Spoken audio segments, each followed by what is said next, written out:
ಸತೀಶ್ ಜಾರಕಿಹೊಳಿ ಸಂಬಂಧಿ ಮನೆ ಮೇಲೆ ದಾಳಿ.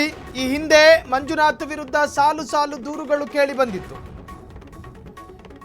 ಎಕ್ಸೈಸ್ ಮಂಜು ಎಂದೇ ಫೇಮಸ್ ಆಗಿರುವ ವೈ ಮಂಜುನಾಥ್ ವಿರುದ್ಧ ಸಾವಿರಾರು ಕೋಟಿ ಅಕ್ರಮದ ಆರೋಪ ಇತ್ತು. ಎಲ್ಲೆಲ್ಲ ದಾಳಿ ಆಯಿತು, ಅತ್ಯಂತ ರಣರೋಚಕ ಇದು. ಬೆಂಗಳೂರಿನ ಮಂಜುನಾಥ್ ಅವರಿಗೆ ಸೇರಿದ ಅಪಾರ್ಟ್ಮೆಂಟ್ ಮೇಲೂ ಕೂಡ ಇಡಿ ದಾಳಿ ಮಾಡಿದೆ. ಪ್ರಸ್ತುತ ಮಂಜುನಾಥ್ ಅವರು ಇದ್ದಂತಹ ಅಪಾರ್ಟ್ಮೆಂಟ್ ಅದು. ಈ ಹಿಂದೆ ಸಾಕಷ್ಟು ಆರೋಪ ಕೇಳಿ ಬಂದಿತ್ತು. ಇನ್ನು ಮೈಸೂರಿನಲ್ಲಿ ಇದೇ ವೈ ಮಂಜುನಾಥ್ ಅವರ ಮಹಿಳಾ ಸ್ನೇಹಿತೆಯ ನಿವಾಸದ ಮೇಲೂ ಕೂಡ ರೇಡ್ ಆಗಿದೆ. ಡಾಟ್ಸ್ ಕನೆಕ್ಟ್ ಮಾಡೋ ಪ್ರಯತ್ನದಲ್ಲಿ ಇಡಿ ಅಧಿಕಾರಿಗಳು ಅರಸೀಕೆರೆ ಅಂದರೆ ಹಾಸನ ಜಿಲ್ಲೆಯ ಮಂಜುನಾಥ್ ಅವರ ಅತ್ಯಾಪ್ತನ ಮನೆ ಮೇಲೆ ರೇಡ್ ಮಾಡಿದ್ದಾರೆ. ಇಡಿ ಅಧಿಕಾರಿಗಳು ಮೊದಲೇ ನಿರ್ಧಾರ ಮಾಡಿಕೊಂಡು ಸಂಬಂಧಪಟ್ಟವರ ಮನೆ ಮೇಲೆಲ್ಲ ರೇಡ್ ಮಾಡೋದಕ್ಕೆ ರೇಖಿ ಮಾಡ್ಕೊಂಡಿದ್ರು. ಸರಿ, ಮೈಸೂರಾಯಿತು, ಬೆಂಗಳೂರಾಯಿತು, ಅರಸೀಕೆರೆ ಆಯಿತು, ಐನಾಪುರ ಅಥಣಿ ತಾಲೂಕು, ಅಲ್ಲೂ ಕೂಡ ಮಂಜುನಾಥ್ ಅವರಿಗೆ ಸಂಬಂಧಪಟ್ಟ ಬೆಳಗಾವಿ ಜಿಲ್ಲೆಯ ಅಥಣಿ ತಾಲೂಕಿನ ಐನಾಪುರ ಗ್ರಾಮದಲ್ಲಿರುವ ಮಂಜುನಾಥ್ ಅವರ ಮತ್ತೊಬ್ಬ ಸ್ನೇಹಿತನ ಮನೆ ಮೇಲೂ ಕೂಡ ರೇಡ್ ಆಗಿದೆ. ದಾಳಿ ವೇಳೆ ಹಾಗಾದರೆ ಸುಳಿವೇನಾದರೂ ಸಿಕ್ಕಿತ್ತ ಅಧಿಕಾರಿಗಳಿಗೆ? ಎಸ್, ಬೆಳಗಾವಿ ನಿವಾಸದ ಮೇಲೆ ಇಡಿ ಅಧಿಕಾರಿಗಳು ದಾಳಿ ಮಾಡಿದ ಸಂದರ್ಭದಲ್ಲಿ ಹಾಗಾದರೆ ಇದೇ ವಿಚಾರಕ್ಕೆ ಸಂಬಂಧಪಟ್ಟ ಹಾಗೆ ಲೋಕೋಪಯೋಗಿ ಸಚಿವ ಜಾರಕಿಹೊಳಿ ಭಾವನಿಗೆ ಇಡಿ ಶಾಕು. ಸಚಿವ ಸತೀಶ್ ಬಾವ ಮಂಜುನಾಥ್ ಮನೆ ಸೇರಿ 6 ಕಡೆ ಇಡಿ ದಾಳಿ. ಅಬಕಾರಿ ಇಲಾಖೆ ಹೆಚ್ಚುವರಿ ಆಯುಕ್ತ ವೈ ಮಂಜುನಾಥ್, ಬೆಳಗಾವಿಯ ದೂರದರ್ಶನ ಕೇಂದ್ರದಲ್ಲಿರುವಂತಹ ಮಂಜುನಾಥ್ ಮನೆ, ಗೋವಾ, ಬೆಂಗಳೂರಿನಲ್ಲಿ ಏಕಕಾಲಕ್ಕೆ ಇಡಿ ದಾಳಿ ಆಗಿದೆ. 10ಕ್ಕೂ ಹೆಚ್ಚು ಅರೆಸೇನಾ ಪಡೆ ಭದ್ರತೆಯಲ್ಲಿ ಇಡಿ ಟೀಮ್ ದಾಳಿ ಮಾಡಿದ್ದು. ಬಳ್ಳಾರಿಯ ಅರಸೀಕೆರೆಯಲ್ಲಿರುವ ಮಂಜುನಾಥ್ ಆಪ್ತನ ಮನೆ ಮೇಲೂ ಕೂಡ ದಾಳಿಯಾಗಿದೆ.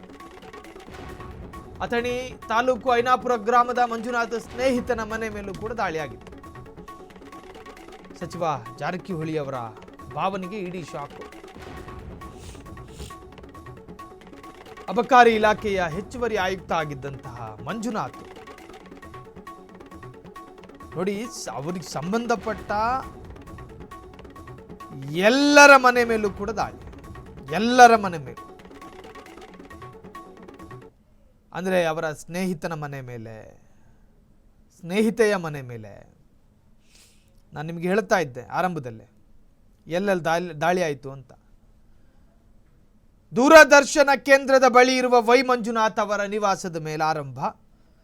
ಮಂಜುನಾಥ್ ಅವರಿಗೆ ಸೇರಿದ ಬೆಂಗಳೂರಿನ ಅಪಾರ್ಟ್ಮೆಂಟ್ ಮೇಲೂ ಕೂಡ ಇಡಿ ದಾಳಿ. ಮೈಸೂರಿನಲ್ಲಿರುವ ವೈ ಮಂಜುನಾಥ್ ಅವರ ಮಹಿಳಾ ಸ್ನೇಹಿತೆಯ ನಿವಾಸದ ಮೇಲೂ ರೇಡು. ಅರಸೀಕೆರೆಯಲ್ಲಿರುವ ಮಂಜುನಾಥ್ ಅವರ ಅತ್ಯಾಪ್ತನ ಮನೆ ಮೇಲೂ ಕೂಡ ರೇಡು. ಐನಾಪುರದಲ್ಲೂ ಕೂಡ ರೇಡು.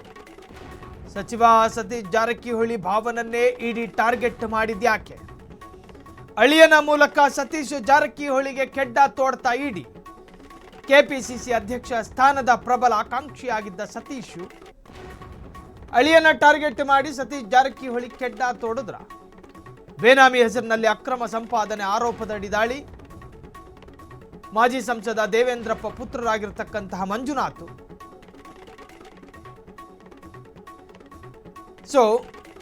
ಒಬ್ಬ ಪ್ರಭಾವಿ ಸಚಿವರಾಗಿದ್ದವರು ಸತೀಶ್ ಜಾರಕಿಹೊಳಿ ಅವರ ಅಳಿಯನನ್ನ,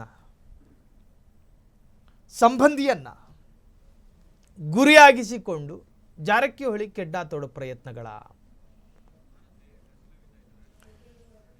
ಈ ಬಗ್ಗೆ ಹೆಚ್ಚಿನ ಡೀಟೇಲ್ಸ್ ಕೊಡೋದಕ್ಕೆ ನ್ಯೂಸ್ ಡೆಸ್ಕ್ನಿಂದ ನೇರವಾಗಿ ನಮ್ಮ ರಿಪೋರ್ಟರ್ ಮಾರುತಿ ನೇರ ಸಂಪರ್ಕದಲ್ಲಿ. ಮಾರುತಿ, ಸತೀಶ್ ಜಾರಕಿಹೊಳಿ ಅವರ ಸಂಬಂಧಿಯ ಮನೆ ಮೇಲೆ ಇಡಿ ರೇಡ್ ಆಗಿರುವಂತಹದ್ದು ಒಂದಷ್ಟು ರಾಜಕೀಯ ಚರ್ಚೆಗೂ ಕೂಡ ಕಾರಣವಾಗಿದೆ.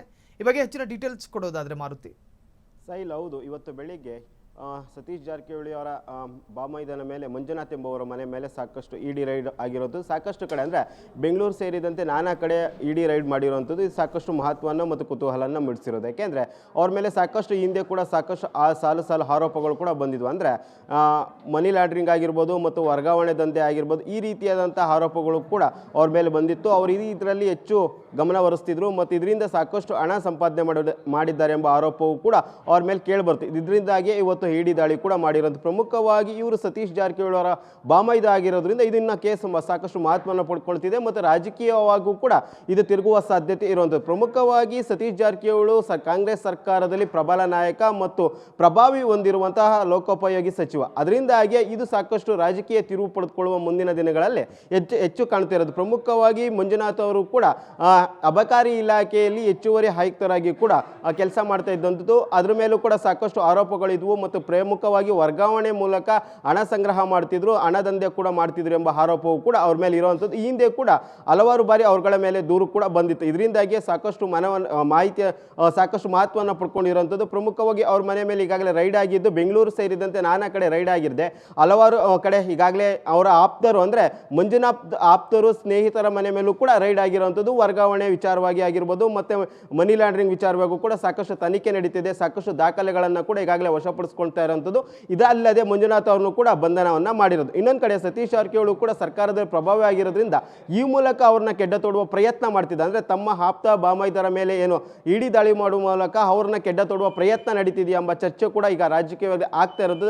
ಯಾಕೆಂದರೆ ಪ್ರಮುಖವಾಗಿ ಹಿಂದೆ ಕೂಡ ಅವರು KPCC ಅಧ್ಯಕ್ಷ ಸ್ಥಾನಕ್ಕೆ ಸಾಕಷ್ಟು ಪೈಪೋಟಿಯನ್ನು ಹೊಂದಿದ್ದದ್ದು. ಕೆಲವೊಂದು ಕಾರಣಗಳಿಂದ KPCC ಅಧ್ಯಕ್ಷ ಸ್ಥಾನ ತಪ್ಪುತ್ತೆ ಮತ್ತು ಪ್ರಮುಖವಾಗಿ ಬೆಳಗಾವಿ ಭಾಗ ಆ ಕಡೆ ಭಾಗದಲ್ಲಿ ಸಾಕಷ್ಟು ಪ್ರಭಾವ ಮತ್ತು ST ಸಮುದಾಯದ ಪ್ರಬಲ ನಾಯಕ ಆಗಿರುವಂಥದ್ದು ಸತೀಶ್ ಜಾರಕಿಹೊಳಿ. ಅದರಿಂದಾಗಿ ಇದು ಸಾಕಷ್ಟು ವಿಚಾರಗಳ ಏನು ಮುಂದಿನ ದಿನಗಳ ಯಾವ ರೀತಿ ರಾಜಕೀಯ ಟರ್ನ್ ಆಗುತ್ತೆ ಎಂಬುದು ಕೂಡ ಕಾದು ಮಾಡಬೇಕು. ಸದ್ಯದ ಮಟ್ಟಿಗೆ ಬೆಂಗಳೂರಿನಲ್ಲಿರುವಂತಹ ಏನು ಮಂಜುನಾಥ್ ಅವರ ಅಪಾರ್ಟ್ಮೆಂಟ್ ಮೇಲೂ ಕೂಡ ದಾಳಿ ಆಗಿರುವಂಥದ್ದು. ಅಂದರೆ ಅದು ರೇಸ್ ಕೋರ್ಸ್ ಪಕ್ಕದಲ್ಲಿ ಬರುವಂತಹ ಅಪಾರ್ಟ್ಮೆಂಟ್ ಮೇಲೆ ಮನೆ ಮೇಲೆ ರೈಡ್ ಆಗಿರೋದು. ಈಗ ತನಿಖೆಯನ್ನು ಕೂಡ ನಡೀತಾ ಇರೋದು. ಅವ್ರನ್ನ ವಶಕ್ಕೂ ಕೂಡ ಪಡೆದಿರೋಂಥದ್ದು. ನೆಕ್ಸ್ಟ್ ಏನಾಗುತ್ತೆ ಎಂಬುದು ಕೂಡ ಕಾದು ನೋಡಬೇಕಾಗಿರುವಂಥದ್ದು. ಸಾಯಿಲ್ ಓಕೆ, ಈಗಾಗಲೇ ಇಡಿ ಅಧಿಕಾರಿಗಳು ಸತೀಶ್ ಜಾರಕಿಹೊಳಿಯ ಸಂಬಂಧಪಟ್ಟ ಎಲ್ಲ ಸಂಪರ್ಕ ಜಾಲವನ್ನು ಕೂಡ ಪರಿಶೀಲಿಸುವ ಪ್ರಯತ್ನಗಳಾಗ್ತಾ ಇದೆ. ಅವರ ಸ್ನೇಹಿತ ನೋಡಿ, ರಾಜ್ಯದ ಮೂಲೆ ಮೂಲೆಯ ಮನೆಗಳ ಮೇಲೂ ಕೂಡ ರೇಡು. ಯಾಕಿಷ್ಟೊಂದು ಈ ತರಹದ್ದೊಂದು ಅತ್ಯಂತ ವಿಶಾಲವಾದಂತಹ ದಾಳಿ ಯಾಕೆ ಎನ್ನುವಂತಹದ್ದು. ಸಾಯಿಲ್, ಇತ್ತೀಚೆಗೆ ಕಾಂಗ್ರೆಸ್ ಮನೆಗಳ ಮೇಲೆ ಅಥವಾ ಕಾಂಗ್ರೆಸ್ ನಾಯಕರ ಮನೆ ಮೇಲೆ ಮಾತ್ರ ಇಡಿ ದಾಳಿ ಆಗುತ್ತೆ ಎಂಬುದು ಕೂಡ ಇತ್ತೀಚಿನ ದಿನಗಳಲ್ಲಿ ಸಾಕಷ್ಟು ವಿಚಾರದಲ್ಲಿ ಕಾಂಗ್ರೆಸ್ ನಾಯಕರು ಆರೋಪ ಮಾಡ್ತಿರೋಂಥದ್ದು.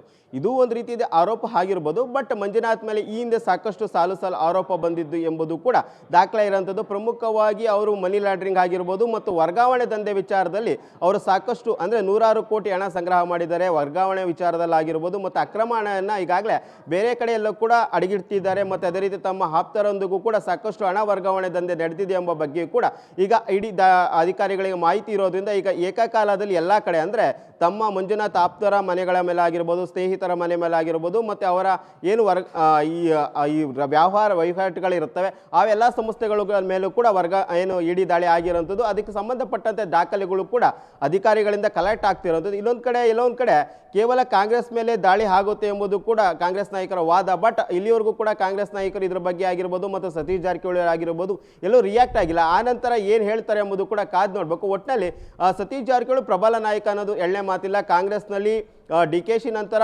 ಕೆಲವು ಬೆರಳಿಕೆ ಏನು ಪ್ರಭಾವಿ ನಾಯಕರು ಬರ್ತಾರೆ. ಅದೇ ಸಾಲಿನಲ್ಲಿ ಸತೀಶ್ ಜಾರಕಿಹೊಳಿ ನಿಂತ್ಕೊಳ್ತಾರೆ.